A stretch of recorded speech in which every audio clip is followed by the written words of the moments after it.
contribute. May the Quorum Court come to order, please. I'm cutting you off. Good evening, Judge. Yes, sir. Mr. Carlson, who we have in the case. Our most kind and gracious Heavenly Father, Lord, we thank you for this day and what you have given us and the blessings of life. We thank you for this opportunity. We ask you, dear Lord, we'll conduct the business of the county and the state in your accordance. Forgive me where I failed you, dear Lord. In Jesus' name I pray. Amen. Amen. Continue I standing. pledge allegiance to the flag of the United States of America and to the republic for which it stands, one nation under God, indivisible, with liberty and justice for all. I'd like to thank all of you for coming out this afternoon. At this time, I will ask the judge, does he have anything before the full court? Mr. Chairman, I got a little note here from the county clerk. Do JPs that you want to submit a picture for the county website? If not, we will just use name and addresses. Small picture of business card size. Bring to Sandy or Mary's office, that's the treasurer, in the next few days or weeks. Just anybody, I'd like for you to have your picture in there, and it'll help you to get some recognition, help you get more calls. Maybe we don't want that. It'll help you get more calls at home. It'll be good for you, you know. Soon I get a tuxedo, I get a picture. George, do you ever have anything off of your deal that you can get a still picture of the court? Sure. I just like to, if it's nothing else that's shot back here, just sitting around working, you know, I think it's, if you could think about something. I'll send you some. Rona, if you ever get one, you know, I should appreciate it. Okay? All right, now then, also, we've been talking about it, is if you would like to make a suggestion on where to put the rock, show up out there right after the meeting. Don Hilliard or Meade will be there. Or both.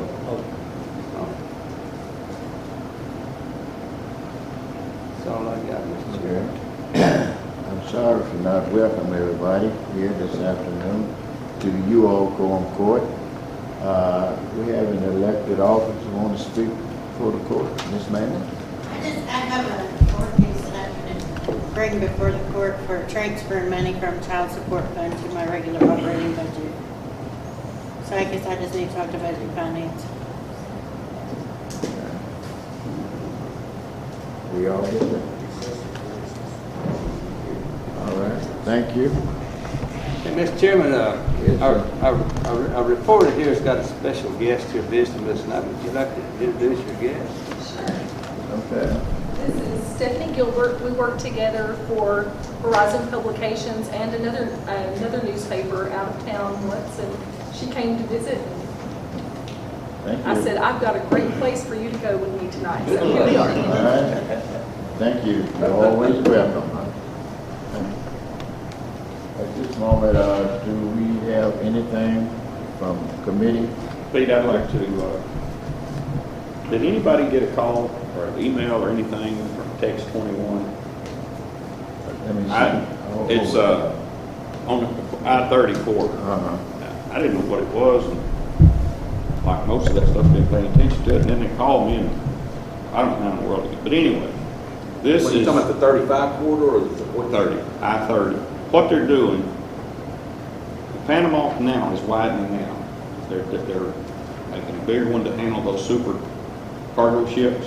Texas is trying to put a port in for those cargo ships. The natural course for that cargo is going to be up I-30. So Texas has been working on for years, expanding, trying to get a coalition up for money for I-30 because, you know, they're like everybody else and their legislators. Whoever squeaks the loudest gets the money. So I-20 was getting all of the projects because they've got the gambling people on it. So they're getting a coalition up anyway. Between now and 2014 or 2040, they're trying to get get recognition to address the needs of I-30. Traffic's going to get even worse. Their proposal is to make all of I-30 6-lane with Port Frontage Road because of the, when traffic breaks down, all that. But we're in a, a good place as far as our business and all, and it's going to affect us to some degree. And all they're trying to do is get a coalition of people involved in it, like senators, representatives, the county. And I didn't even pick up one of their forms to see how much the membership was, because they're self-supporting. They're just trying to get in front of the legislators when something's going on to try to address this issue over the next 25 years. So I think it's a good thing, and I asked Sandy to print off everybody a copy of this, and I guess we had a misunderstanding. I've been gone the last 2 days. I didn't get to come by, and I guess she thought I wanted it for the regular meeting. So I can get everybody a copy printed off and get it to you next meeting or something. But it's nothing urgent that we jump in the middle of right quick. But I think it is something that we need to start addressing in the future, because it will. I mean, we're going to be affected by it one way or the other. Either if nothing else, the interstate coming apart because of the traffic, or if it gets built, we'll be, we've got a good access place here for. You said 2040? Yeah. Next 25 years is. Mr. Chairman, those large containers Kelly's talking about that have been widened, I think they started this year, don't they? Most of Texas is 6-lane now. I went to a meeting on that. They realized that didn't help them any. It's got to go all the way to 40, Yeah. When I went to the meeting, that's called Protect 21, that's Texas 21, then I-30 corridor. The reason they invited Hospital County, because we would be a member county, because I-30 goes right through here. And at that time, they was asking for $5,000. And I don't know what they asked for them. I think it's this year that they're talking about the Panama Canal will start bringing the big containers into the Gulf. And what they also explained is that 4 days on a truck is a lot better and faster than 14 days on a train. And that's what it's talking about. And they were talking about at that time, I went up there, Representative Mock me went up there in Little Rock. And at that time, there was right out 15,000 cars, 15,000 trucks a day that goes through Mountain. That's 18 wheelers. I count the rest of it.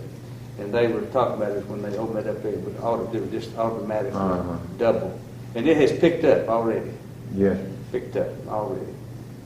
I'll get the information on the cost and whatever. But I just wanted to, I didn't know if anybody else, I don't know why I got it, but anyway. Well, I'm glad you did, and I think it's something we need to pay attention to. Well, I'm gonna speak for myself and two more guys. Mr. Cranford and the judge, we be done checked out by then, 2040, so. Better hang in there with I'm kind of expecting the same thing too. Yeah. But it's I'm speaking for us three now, I don't know about you youngsters know that. I see I'm Harold gonna Rennie. have to be 101 to killed by Judge Hudson. That wouldn't surprise me. This movement's got to start now. You can't wait till 2040. Hey, you don't need to print that book. Well, we won't see it completed then, I'll put it like that. They better. That's the Working deal. on Highway 59 to Houston, boy, working on the interstate. Well, Texas is doing their part. They're trying to get it on in. And naturally, it's not that they're going and saying, we want you to do this right now, but when funds comes available, they want to be standing there raising their hand saying, hey, Get your I-30 name needs. Get your name in the pot. needs See, a they already lot got of that this, big thing going from Texas County to Canada. And this taking money too. But we need to be on it. Well, You think you need a committee? I know the part I don't worry about it, because I wonder, highway from Houston to Indianapolis, Indiana, it was supposed to be, 79 or 49? They've got it in Kentucky numbered up through there, but they hadn't even started on it anywhere else. It's supposed to come across the Arkansas, Mississippi River around Lake Village somewhere, but they're talking about how expensive it's going to be built. But it's cheaper to build a new road than it is to widen an existing road, because the people's got business built on it, and they only have to move them and so on and so forth. So they can talk about what they want to, but I don't think any of us see that road built 6 lanes. They can't build them on in Mississippi and Arkansas and Texas, wherever it's going to go. Well, they've been talking about 25 years, 30 years. That's because they didn't have a coalition. Well, coalition don't pay off, the taxpayer pay for the road being built. They're all lobbying for the money for their area, I can tell you that. Yeah. We did. Yeah. They say they so rich, so let them furnish the whole bill of Texas. Yeah. But they got everything they need. They said down there, but one thing, that's water. They don't have no water. And what they do, what they got is not fit to drink.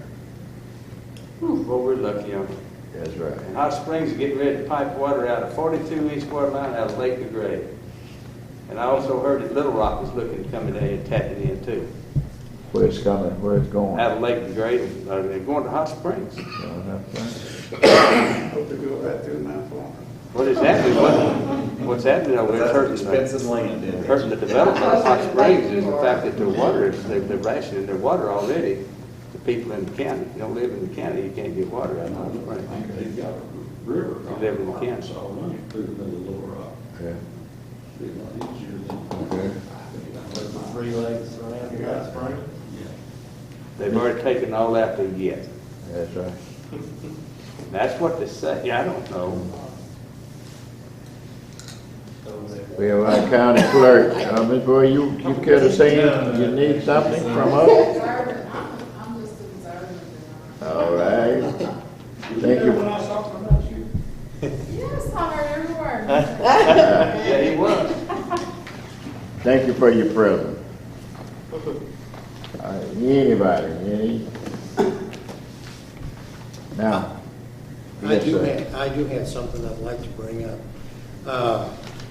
With the situation that we had, in the past couple of meetings, as far as part-time, did some research and tried to find out what the policy was in Clark County and also in Garland County. I've got a copy of it here, and I was wondering if you thought it might be a good idea to maybe amend our policies to maybe have a better definition of what part-time and what seasonal employment is. So, According to the attorney over here, It's just one. he was the Yeah, one that just was one. talking about, the job is to appropriate the money and let the elected officials, the department heads spend it the way they thought they needed to spend it. And that's kind of what we're talking about here. well, you still You'll notice that our attorney also said something else that y'all might not have caught.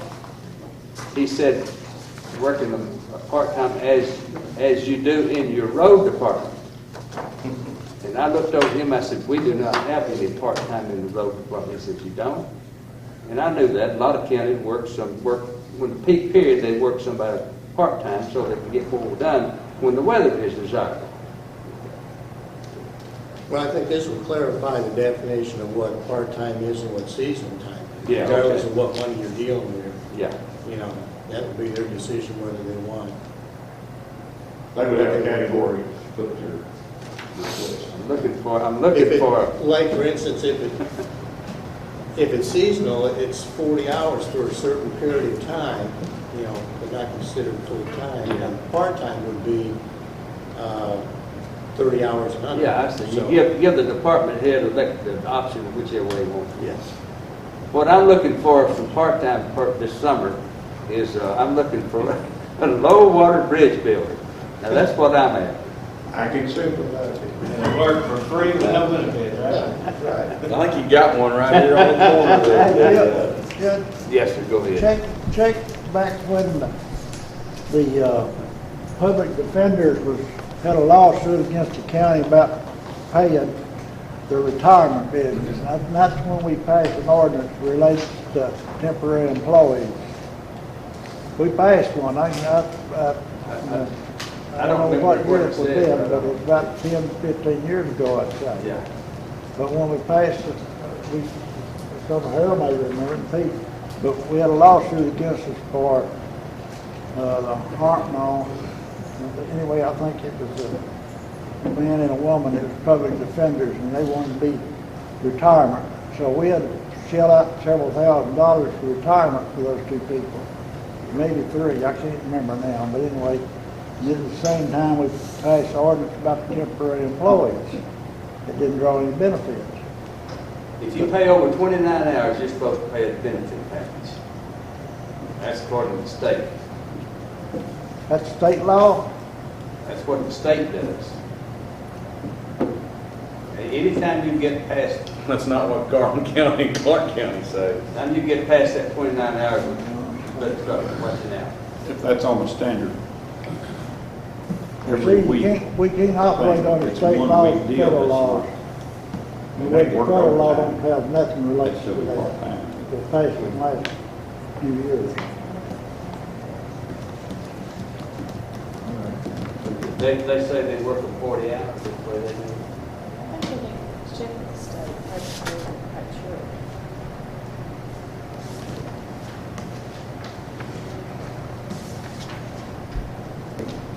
All right. Turn this over to another attorney. Or is it anything for him? You mean this right here? I think he ought to look at it. So they say. This is just definitions that if we won't change anything, it's just where ours is and where theirs is. Now, you said 29 hours, they pay them a package? Over 20. Over 29, okay. That's what it says, Cheryl. 29 hours to avoid having to provide any health benefits. I wouldn't want to take a chance of working them over 29 and not Right. paying. Yep. I think there's something in there too that's for X number of weeks. I don't think it's, I mean, if you happen to work 50 hours one week, And then. you just got overtime, but your regular hours are less than. I think there's a clause in there. Something. Yeah, there's another, State may is fine, the county is the authority to decide how they want to do it. It may be eligible to the state neighbor, they may not necessarily There's mandate. no way that personnel policy is, do I know? they don't go to the personnel policy. Elected officials don't follow the personnel policy. They don't. Why not? Comp time. When they take their comp time. What do you say in there? I think it's 120 hours. And we've got an ordinance that says they got to take it within 60 days. They don't do that. We got an ordinance. Book needs to be rewritten. We got an ordinance all down here. So it's a last policy. Yeah, but if you don't give them. It's the elected official's responsibility to do it. I'll take it within 60 days. I'm saying whoever's in charge of the employee handbook needs to go in and change that and give employees a copy so they know. You know they don't. It's set up office to make sure that they get it within 60 days. That's what the ordinance says. He gonna be over there? Nobody fall off and knock them in the head. I asked her, You know how many laws we got that we passed? There's- Pay no I attention know, to. that's what I'm talking There's, about. And that is the truth. he says. So why are you picking on this? We are particular. On me, that's it. Well, we just had a problem with it. Yeah. We solved it, we It's voted it not, out. yeah. Yeah, but if we would have known the policy, we wouldn't even have brought it I was up. there, and I didn't see anybody, but I didn't see all the people there. We wouldn't waste our time with it. Well, we got to start something. But other than Clark talked to us about 30 minutes about the Jones Field. I think we need to check with our lawyers, state labor board or something to.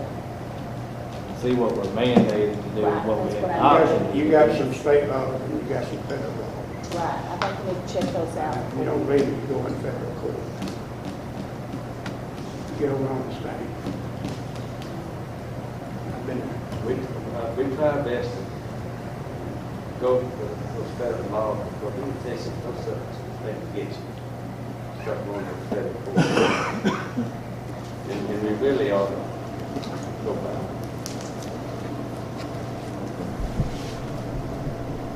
Any other committee? Now, do we have individual committee need to meet? Okay. So that'll be budget committee, any other committee? Boards and commissions. Board and committee. All right. And everyone is welcome to stay for these other committee meetings. You got somebody else back there, Mr. Chairman? Yes, sir. Come on up. We hard to hear an old man like I know what you're talking about, Pete. I won't take up too much of your time, and I promise not to make anybody mad. well then. That's gonna be hard. I'm gonna work on it. The only one that might be mad is the sheriff, and he's not here. Okay. Don, listen, you can talk about one subject. You can't come up here and start criticizing elected officials. And what you were supposed to be talking about was a temporary employee for the sheriff's office. You started talking about the sheriff, but I let you talk 9 minutes and I held up one finger. That means you have 1 minute left. I don't want to argue with you. I'm the parliamentarian. All I got to say, you're welcome to talk anytime about anything, but you can only talk for 10 minutes. Now, that's under Robert's Rules of Order. I mean, I appreciate you have something to say. I'm not going to say if I agree with you or disagree with you, but what I'm saying is, but you can't not come up here or any time in the Quorum Court and butt in and start talking. Because things that go on that I don't like, but we're supposed to operate just like the state Senate does. And I've served for 10 years on the silver-haired legislature. I've never seen anything take place up there where a man walked down and start talking with us and he wasn't recognized and he'd be talking about one thing. This man here used to be on the state senator, the state representative, and he can verify what I'm saying. But I appreciate you talking anytime, but talk about what you're up here to talk about. Don't start talking about the county clerk or the county judge or anyone like that. You talk about the ordinance that we're going to pass. Okay. And that's it. Okay, I agree with you, part of that. But like it or not, Mr. Cranford, this is the only public forum that the public has to address certain issues that this county has a major concern with and should be concerned with, because each of you are representative of a district here. We are faced with one lawsuit that's fixed to come to court, and as of today, you're going to face 2 more, and one of them is mine. Now, I'm going to make 2 proposals to you that's very important here to stop future lawsuits involving elected officials, because sometimes an elected official gets elected and he shouldn't have been. The people elected him, but he fails to surround himself by people that's smarter than he is, and it falls apart. We need this Quorum Court to consider seriously to teaming up with Grant County to supply the prosecuting attorney's office with some help in the form of a specific investigator that is only answerable to them. A lot of counties in the state of Arkansas and the majority of this nation already has such tools that could prevent a fiasco that I'm fixing to outline for you. That will be outlined in further detail in court. That's some serious malfunctions. And Judge Williams is probably going to hear about it tomorrow, and he's not going to be a happy camper either. Now, the second issue is you need to pass an ordinance as quick as you can that requires this county sheriff to maintain his video system in the jail and the sheriff's department, not only in working order, but it has to work 24 hours a day, and the daily disk has to be removed, logged and covered, and filed for a period, preferably with the prosecuting attorney's office, for a period of at least 90 days, because it takes approximately 40 days to get charges filed and through the prosecuting attorney's office that is seriously covered up with some major malfunctions here. Now, I'm going to go on to the presentation that will verify and to explain to you why we need this, and investigators. On August the 17th, 2013, Dallas County came to Hot Springs County with a case of 2 cases of breaking and entering, theft of some major property in Dallas County, and traced it to a defendant in Hot Springs County. Hot Springs County Sheriff was on location and helped in this investigation and stuff. The suspect was carried to Hot Springs County Jail. He freely and willingly owned up to theft of property, breaking and entering in Hot Springs County and Dallas County, and specifically stated that the purpose for him stealing this stuff was for a serious drug addict.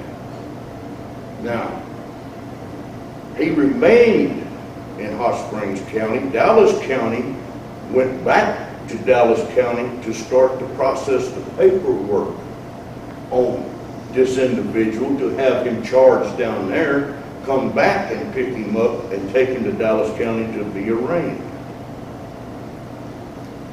August the 21st, an investigator in this sheriff's department named McKinney got a call from this man's wife to come back down there and pick up some more property that she thought was stolen.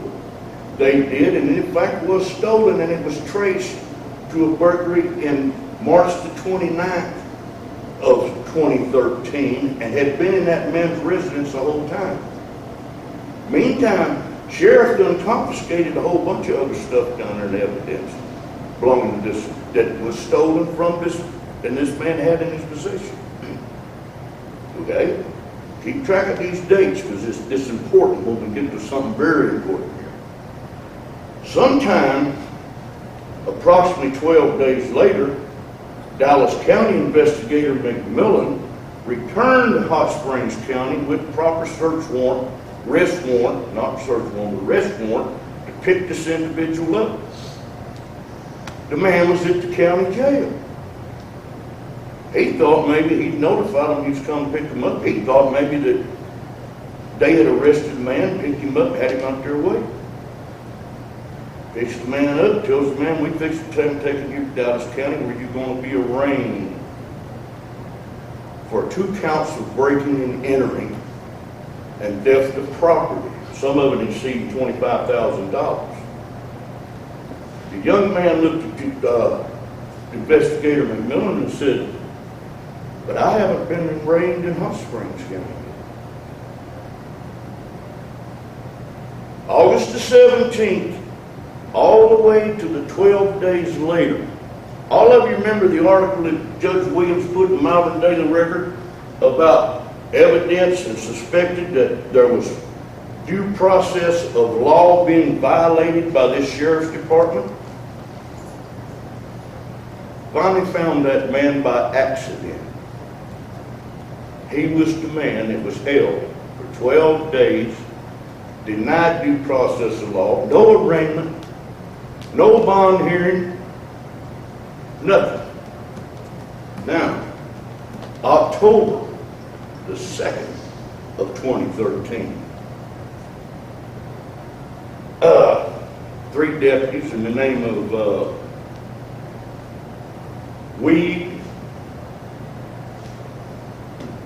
Jeremy Pinnick, my old friend, that just gonna cost y'all some money, us some money, because it's come out of my pocket, but I take payments. Now, and Johnny Nichols winds up down at a man's house named George Kidder Sr., not at his house, but at a man named Roy Taylor. They pull in there on especially no license plate and stuff. They search, make a search for Taylor's house. Wasn't nothing there.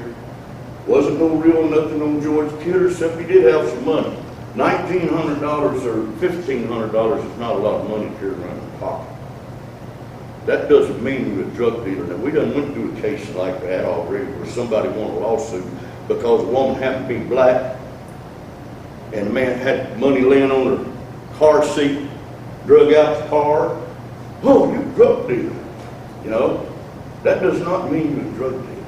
You got to use your head in this, okay? They removed George Kidder from down there, taking him towards Malvern. This is where everything gets turned upside down in the case. What the sheriff says and what George Kidder says takes a split. George Kidder says he told him he wants to go to see his probation officer because he is convicted of that offense and on probation. Probation officer right over there, they stop and decide they'll take, no, we'll go back to George Kidder. They go back down to George Kidder, back to Roy Taylor's house, let him out. But they did not leave him alone. Jeremy Bennett took the man's cell phone and lied. I got proof the man lied. To get probable cause to arrest the man and take him to jail. And lied to Judge Williams to get an arrest warrant. I don't know how they got a search warrant because I can't find one. There's no history of one. But let me read you this statement here that they wrote by the county, these deputies.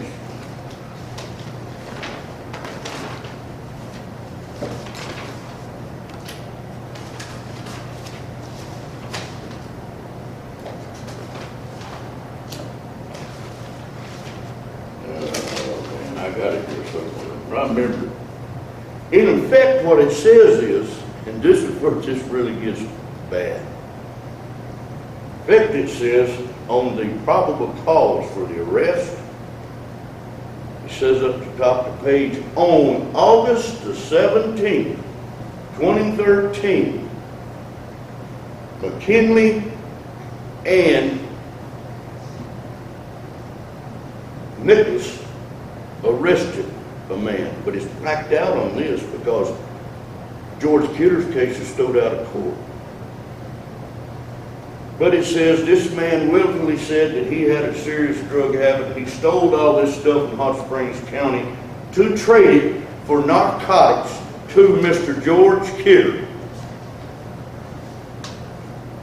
Now, that man's name was Dustin Norwood.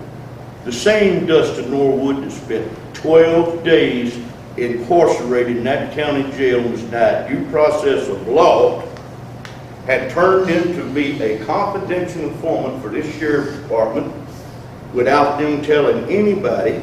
That statement or any evidence or any arrest that's taken place on that man's name is tainted. It's from the fruit of the poison tree. Judge would have never signed off on that. His constitutional rights was violated. He gave him under distress. He was said to be a drug dependent on drugs, and he's in jail for 12 days.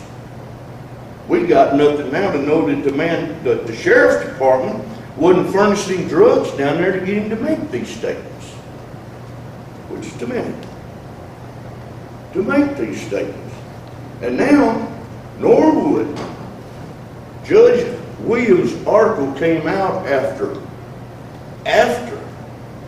the Norwood's arrest, the Kidder's arrest, about the violating the constitutional rights. Meantime, it looks like to me the deputies and the sheriff found out, hey, we opened up a can of worms.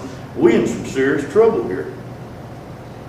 And me come up here and start asking him questions about who you violating constitutional rights on, because I am a veteran and not going to stand for that.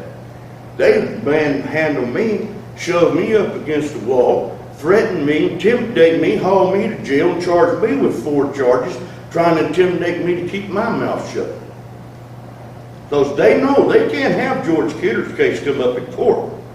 But the first thing's going to happen, they're going to have to produce Dustin Norwood, whose statement, and they used to use probable cause on this man, was obtained under duress.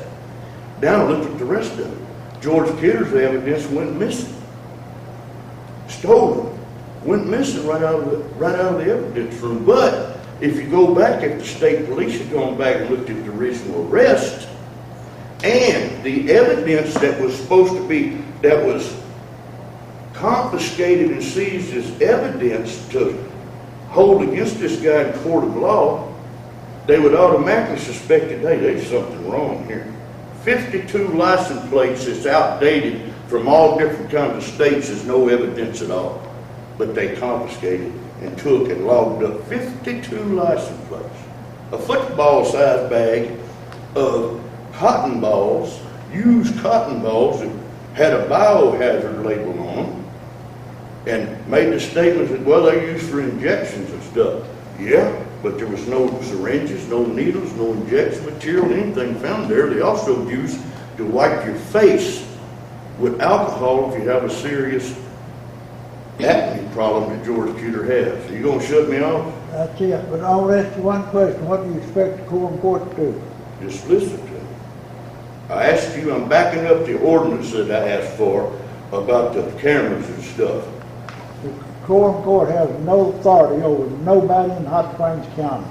You've got authority over your budget, and you are an elected official, can ask for investigation on this. Well, in no, the sheriff's we're department. not elected officials. We're elected district officials. We're in districts. You're elected. We're elected by the people in that district. We're elected countywide. Okay, I made my point. All this going to close. But And my I'm going to thought is, officially, what do you think, Quorum Court, we can pass an ordinance about certain things, but it'd be the law of the county, but it has no, we have no authority over no one. The JPs have no authority over no one. We have no employees. you can have an opinion, can't you? What was the other thing, Don? I know that, I remember the one about the videos and the stuff, but you said something before that we needed to be looking at.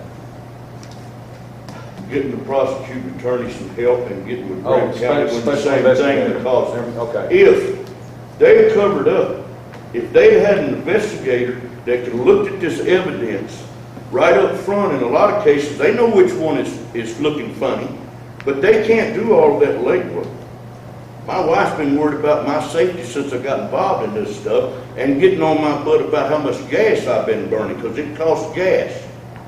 Now, we got some wrongdoing in the sheriff's department, and I'll publicly right now tell you, I want to ask for all of them's resignation as soon as possible because they have tainted themselves so bad that when this newspaper article hits the paper and I give them what they got and they do an investigation, they ain't a judge in this county or state going to sign an arrest warrant for them or a search warrant without putting it under a big microscope.